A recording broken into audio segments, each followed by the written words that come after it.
Good morning, everyone, and welcome to this media briefing hosted by the Roundtable. I want to indicate that by letter dated the 18th of May, the Highway Route Movement sent a letter to the Roundtable requesting the Roundtable to conduct a tour of the Debe to Mont Desire Highway, which of course, as we know, is one of the two highways that are being constructed, the other being between San Fernando and Point Forte.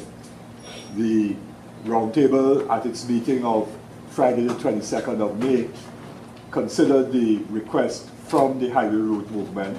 and we agreed to engage in the tour of the Debe to Mont Desire section of the highway and to invite the media to join us in that tour. And we agreed that we would conduct that tour this morning, the 4th of June. And so we welcome the media here to the ODQ Paramount Building. We want to thank the ODQ for providing the conference room to facilitate, first of all, a briefing to you, the members of the media, and to the members of the Roundtable by the Highway Route Movement. And then we'll subsequently leave and proceed to tour the disputed and controversial Debe to Mont Desire Highway. The Roundtable, as you know, is comprised of a number of organizations and two political parties, and we have represented here the Joint Trade Union Movement, a number of trade unions led by the leader of the Joint Trade Union Movement, Comrade Ansel Roger, who is also the President General of the OWTU. We have with him executive officers of the Amalgamated Workers Union and the Steel Workers Union of Trinidad and Tobago, two of the other trade unions in the Roundtable, and in the JQM, of course. And in terms of political parties, we have the People's National Movement, represented by its Labor Relations Officer, Mrs. Jennifer Batiste Primus. The Movement for Social Justice, the MSJ, is represented by the Deputy Political Leader, Dr. Roosevelt Williams. I function here as the convener of the Roundtable. We all know that the Debe to Mont Desire Highway has been in dispute and surrounded by controversy for the last several years, largely because the communities that have lived and continue to live along the route of that highway have opposed the construction of that particular highway, while having absolutely no objection, and we want to repeat, absolutely no objection to the Point Forte to San Fernando highway. And we know, of course, that as part of the objection to the Mont Desire to Debe or Debe to Mont Desire highway, the Highway Route Movement has proposed a number of alternatives. One was proposed in 2013, and then an updated connectivity proposal was offered to the government of Trinidad and Tobago in 2014. The initial struggle in 2013,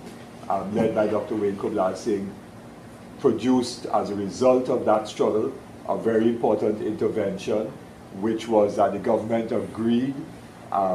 to proposals made by civil society, including the Women Working for Social Progress, the Federation of Independent Trade Unions and NGOs, FITON, the Joint Consultative Council for the Construction Industry, and related organizations, agreed to a process of review of the Mont Desire to Debe Highway, and that review was an independent review conducted by a team of professionals led by Dr. James Armstrong, who at that time was also an independent senator in the Parliament of Trinidad and Tobago. That committee met in early 2014 and produced a very substantial and substantive report, made extensive recommendations,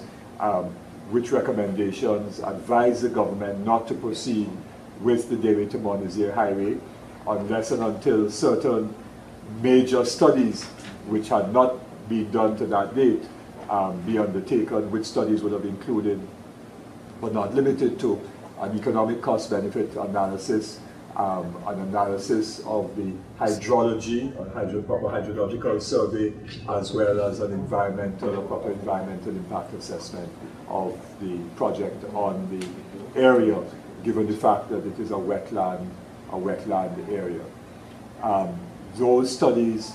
were not done, or certainly were not made public, and again, another struggle was embarked on in early September last year, and there was a process of dialogue between a large number of civil society organizations and the Minister of Works and Infrastructure with respect to this, but the civil society organizations received no clear-cut definitive statement about studies that had been undertaken in conformity with the Armstrong Committee's recommendations. The JCC itself requested documentation as to whether the studies had been done, and as far as we are aware, the public is none the wiser as to the studies, whether they were done, and if so, what those studies were generated in terms of information. NIDCO claimed that studies were done, but we have seen no documented evidence of the studies that were required by the Armstrong Committee. Civil society organizations also came together, more than 40 of them, proposing and requesting a process of mediation as a means to resolve this issue, and that process of mediation was rebuffed by the government and by the Prime Minister herself. And therefore, the communities continue to be in a situation of let me try to put it differently. The communities continue to oppose the construction of the Debe to Monizia Highway, and today they want to give an update on what has been happening or not happening with respect to that highway, and the impact and implications of what has happened to date on their communities in particular, and on the wetlands in general, and therefore on agriculture and on the ecology, on the environment that would result from the construction of the Monizia to Debe Highway. And the Roundtable, as a Roundtable, has not taken a position on this issue at this last meeting. We are going on a tour today, but I'm well aware that individual member organizations of the Roundtable in 2013 and in 2014 and even before that have taken positions in opposition to the Debe to Monizia Highway. And so a number of member organizations of the Roundtable have stood resolutely opposed to the construction of the Debe to Monizia Highway and have supported the proposals for alternative routes and alternative means of dealing with the issue of connectivity and traffic problems that persons in areas like Siparia and Pinal suffer on a daily basis. So, having given that particular background, I'd now like to invite Mr. Terence Budai, who's one of the leading members of the Highway Route movement, to take us through a very quick PowerPoint presentation on the status of the project to date and the ongoing concerns of the community, and then we'll proceed on a tour so members of the media can have